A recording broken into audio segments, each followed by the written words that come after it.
Hey, folks, welcome back to Money and Politics Now, and it is Monday, November 15th. I'm laughing at myself for stumbling over the name of the channel. I hope you had a good weekend. I took the weekend off from Saturday and Sunday, I kind of just chilled out, which I normally don't. But I needed that.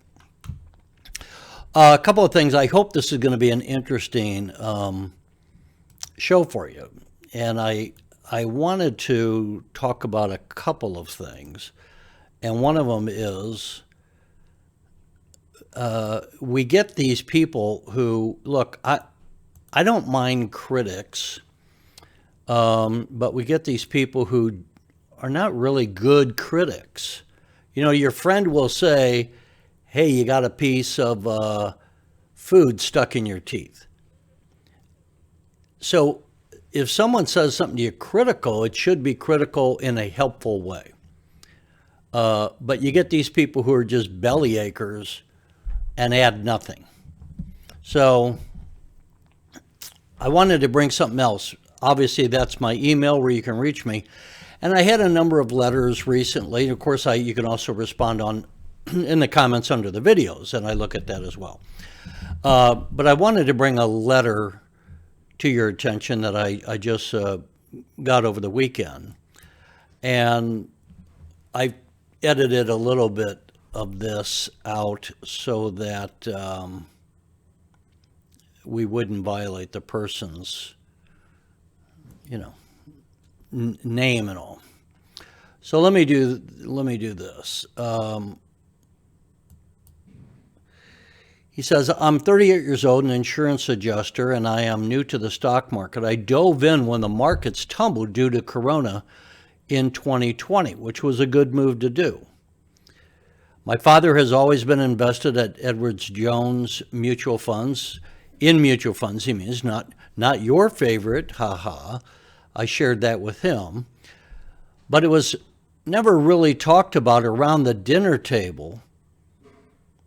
He means growing up, and I have since really fallen in love with investing. I'm paraphrasing here because that's what he's saying. I just want to let you know that I love your show. It's very informative. You're a very intelligent person and not full of all the crap like others. Well, I hope so, because that's kind of what I try to be. Just, tell it like it is and try to be upfront. I'm not trying to hype things, despite what some critics might say. So you're not full of all the crap like others. I think it's amazing to help you lend to others. I am currently in between homes and kind of a caretaker of my parents at this point. Money is not an extremely important part of my life on a daily basis. Therefore, I get to invest most of it. And he goes on to say, I was just curious if you have any favorites for the next 2.5 or 2 to 5 years that you would invest in on a weekly or monthly basis. My current stocks I am doing that with are NIO, Humbo, InMode, Fubo. I am interested in FNGU, TQQ, etc., the leveraged indexes. But just don't understand them, really. I know you can lose or gain faster, but is it smart to just dollar cost average in them over the years? Generally, yes, that would be the way to go. I pray Humble turns on the heat before long. I'm holding shares at around $1 and keep adding. I hope this is my Cisco. Anyway, wanted to keep, I won't keep you. Thanks for everything you do. I will continue to follow the channel. And then he adds, P.S., I also made a poor decision and jumped head first into ZYXI. One of the first times you talked about it, at that point it was probably the first time I talked about it was about 16. I had about purchased it at about $14.70 average, and that is Zynex, with all the money I could afford invested, but it's coming back. Lesson learned, I guess. So there's a couple of things that I wanted to bring this up for, and especially as he says there on the last, that he started buying ZYXI Zynex, and this again is the device that controls radio technology to control pain. And in their last conference call, they're going to have as much as like 500 salespeople by the end of 2022, according to their CEO, who I did interview at the second quarterly earnings, but I have not talked to him since the third one. But I wanted to go over some of the lessons on this, and very briefly, let's say he said again here that he bought it at $14.70. Well, as of today, let's take a look, and that's just about right where it is. We got Zynex at $14.66. So if we look at this over, let's say, a 6-month chart, you can see where it did go down from the time after I might have first talked about it. Again, I think it was at about probably around here in late July at the second quarter, and you see it went down and then is coming back up. And I did mention when it was down to about 10, which is just about the low, I remember saying, well, if you bought it here, if it took a whole year to go up $2, that'd be a 20% gain. Well, here we are now, up almost 50% since October 6th low. So that's just 5 weeks, and you can see it moving. You can see some of the volume down at the bottom. That's moving. Now the other thing is, when we go back to the letter, first of all, one of the things I wanted to talk about here is, that this is a good letter because, one, I appreciate that I'm helping, and that's why I do this show. And I don't want to just be saying, hey, this stock's going to go to the moon. That's what the critics say, that I'm pumping stuff. I'm not pumping anything. Even with Humble, where I'm saying it's an opportunity, it is. The fact that the share price went down, did I know it was going to go down this far? Of course not. Otherwise, I would have said, wait until it gets to be, 60 cents a share. And today, it is, I think, at 58 cents. But, the overall market was down, and we were kind of in the doldrums, but I'm going to move on. The point is, how many times have I said you want to hold Humble for a 3 to 5 year holding period? And I would actually say beyond, probably. But you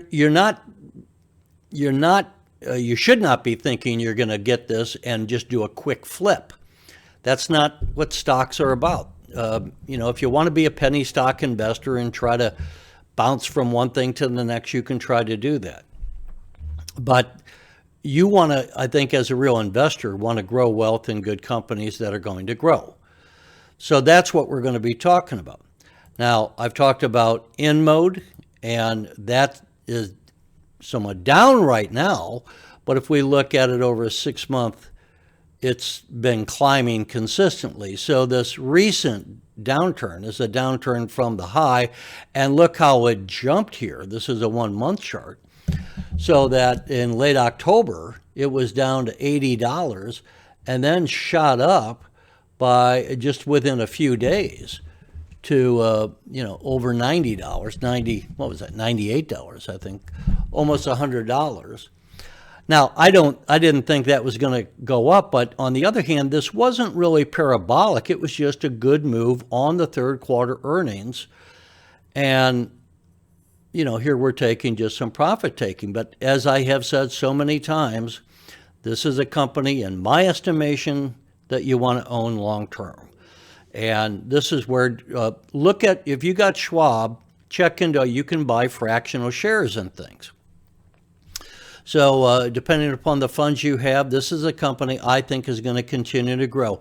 I think when we look at that 1-year chart, that I think the future of in mode will continue to be along the lines of this chart. That is my expectation. That's why I'm sharing this with you. Now,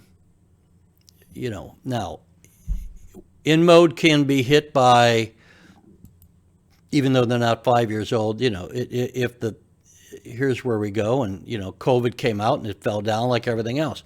So InMode is not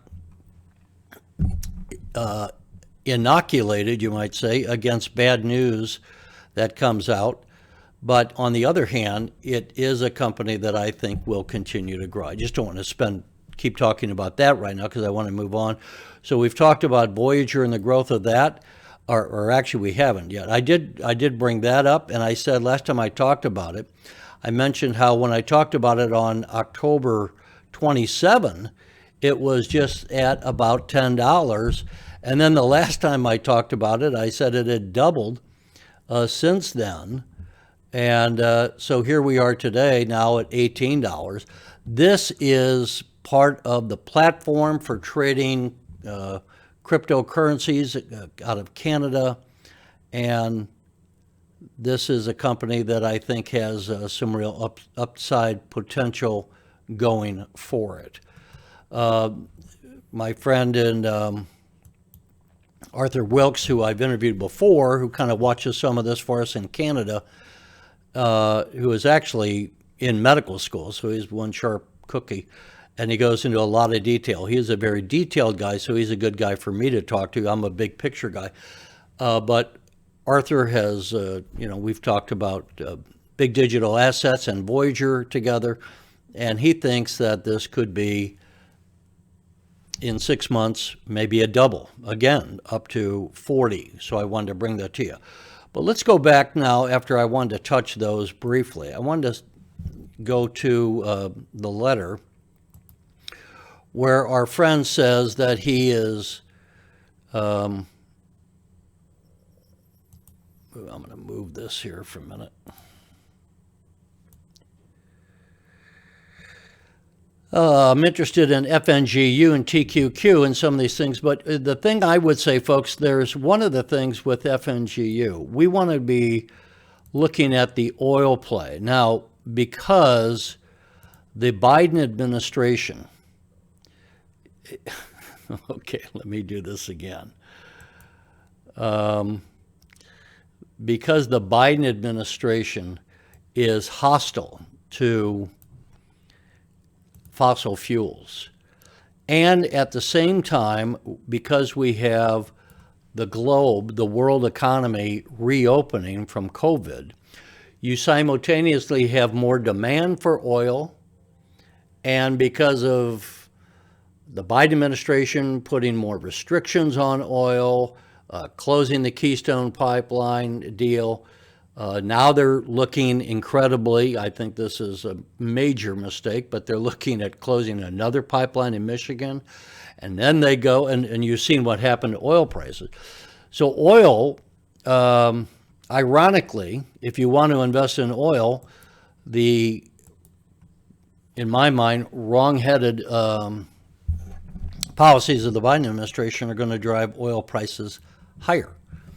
So here we have a year to date. Now, the gold that you see up on top, the number one chart, that is InMode.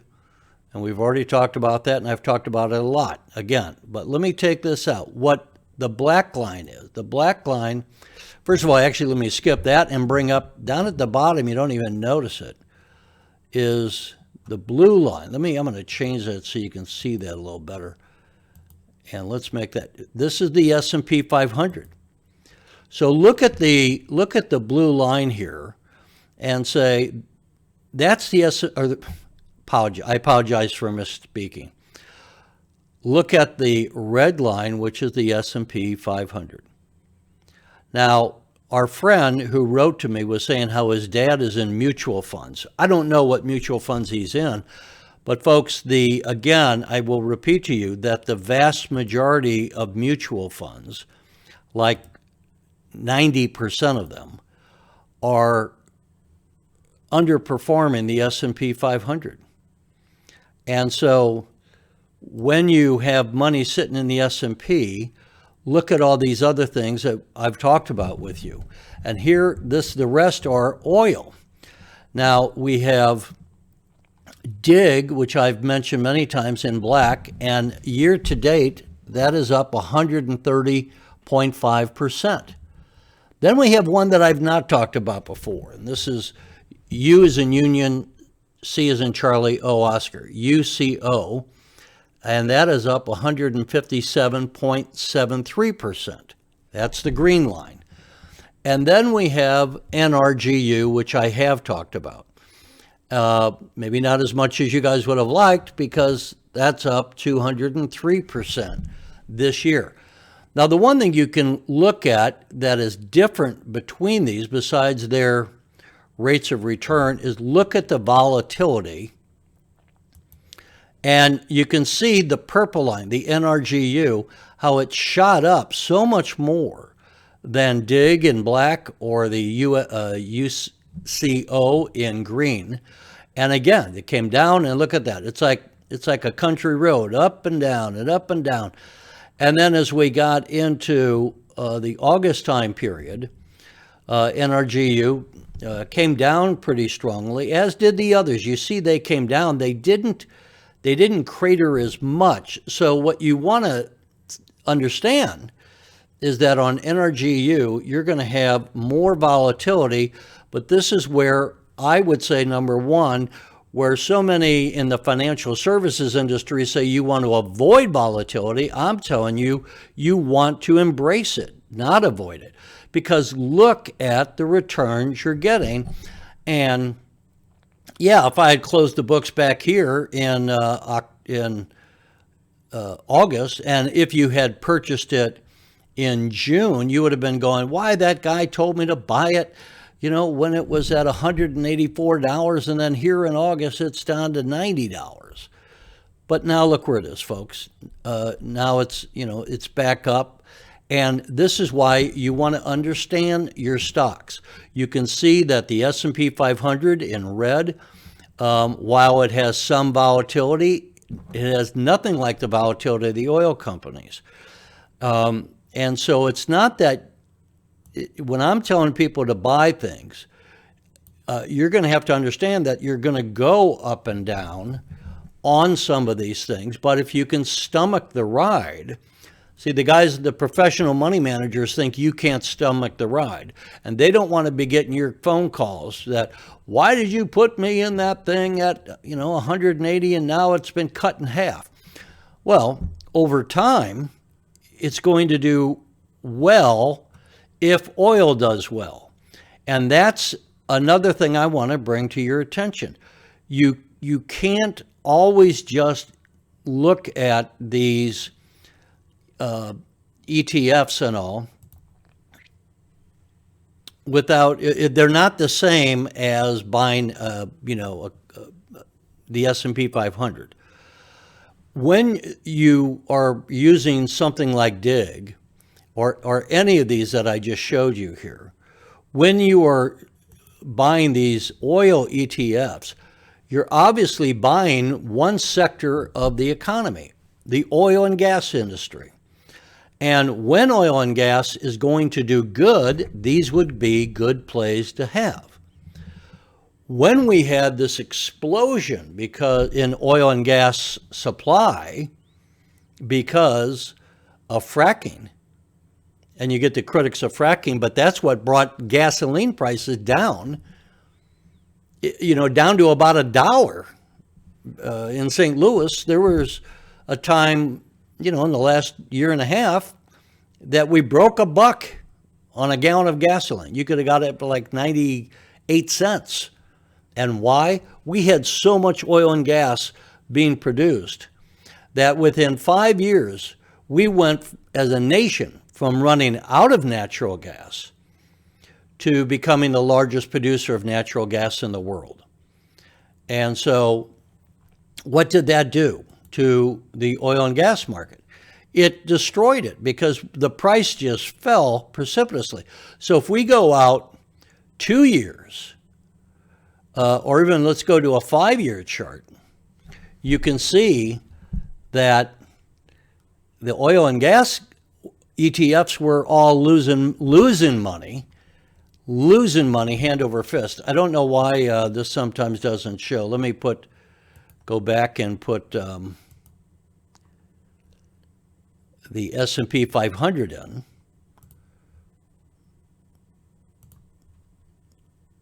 And so we can compare it again. Hopefully it pops up. There you go. So this is where we had a short period of time. Look at in the last 5 years how the S&P did compared to the oil and gas guys. So what does that mean? That means when you're going to be playing a sector play, the S&P 500 is not a sector play. That's the overall market. With the S&P 500, you are in every sector of the economy. But when you have reason to believe that one sector of the economy is going to really go up, and that's why it was 1 year ago I started buying, actually DIG was what I was playing. I wasn't aware then of NRGU or UCO.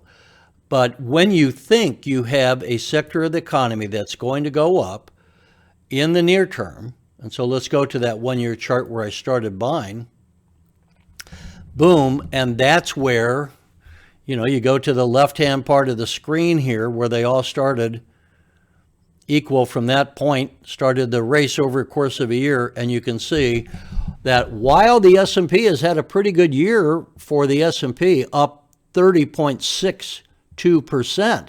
That's a very good year for the S&P 500, a very good year, excellent. And yet, with these sector plays, you can just kick butt if you're right. But you have to not buy a sector play with, blinders on and just saying, hey, it did good last year, and so I'm going to buy it and hold this for a 5-year period. When I say you own Humble for 3 to 5 years, that's because it's a growth stock, and we know that, and we can see just from the last quarterly earnings that the revenues are starting up, and you want to hold it for a longer period of time. The oil and gas is going to come into favor and out of favor. And when you're playing something like that, you have to understand that, number one, that it can be a bad thing to hold for the long term. So you want to have a sense of, is oil and gas going up or down, or whatever sector you're buying. It could be agriculture, it could be transportation, whatever. In fact, something I haven't examined, but we could probably, I think, agree that right now, one sector of the economy that has been crushed in recent years because of COVID and could be coming out very strong over the next year or 2 years is the hospitality industry. So in there you'd have the cruise lines, you'd have hotels, etc. So you might take a look at that. Those are things that I think would be very good. I'm just looking down and seeing how long I've gone here tonight. I always go longer, but I'm trying to do a couple of things here. One, with the letter of our friend, share that what he said that was very nice about how much he's learned. That's why I'm doing this, folks, because as he said, they didn't talk about investing at his dinner table like I had with my dad. And I know a lot of you didn't have anyone. And so I'm trying to be the guy that can introduce you. Plus, I know that the things that the stockbrokers, it would be interesting for me to talk to his father. I'd be curious what mutual funds he has. But when you talk to the stockbrokers or the financial services guys, and I'm not knocking them all, but what I want to do, I want you to understand that right here on Yahoo, and it's not the only place you can get this, but this is free, Yahoo Finance, you ought to go up to comparison and put in, what am I holding in my retirement account? What am I holding? If you have a mutual fund, it has a symbol. Put your symbol in here. And I'm just wondering, wish I had a mutual fund to pop in here right now. But put the symbol of your mutual fund in here and see how it has done, how it is compared to the S&P 500 over a 5-year period of time. And of course, I've talked to you about the leveraged indexes, and just as our friend mentioned, they do go up faster than the other ones, and they go down faster. So before I leave you, let's just to remind you, let's put in the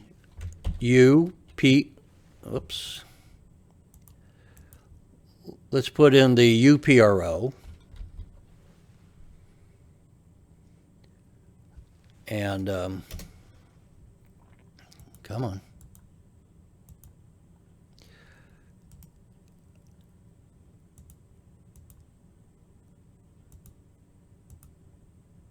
And boom, look at the difference. So this is the 5-year chart where, again, the S&P 500 was up 114% over 5 years, but the leveraged version of it, and you can see how, again, you get the volatility in that gold line of the leveraged version. But look at how the volatility is your friend, because instead of being up 114%, which again is pretty doggone good for the S&P, the leverage version is up 481%. And if you got the leverage version of the NASDAQ, it would just blow that away. TQQQ. Come on, what's it? Come on, let's go. And let me do a purple so we can tell the difference. And there you go. So over 5 years, 1,512%. And yet I've also had critics saying that I shouldn't be telling you to get into that purple line. That's not something that the average person should have. The average person, they say, should be buying a mutual fund. And the mutual fund, you know where that's going to be? It's going to be performing under the red line. That's where so many of the so-called professionals are telling you to put your money, under the red line. That's why they're critics of mine. They don't want me sharing that you can make a hell of a lot more money. 481% in the gold. That's the U-Pro. That's 3 times the S&P 500, and 1,500%. Now, can this come crashing down? Yes, it can. You're buying volatility. If you look right here, this was in February 10, which is coincidentally my middle son's birthday. This came crashing down on February 10. The TQQ was $53.50. And by St. Patrick's Day, or the low of the market right around March the 16th, it went from 53 down to about $18.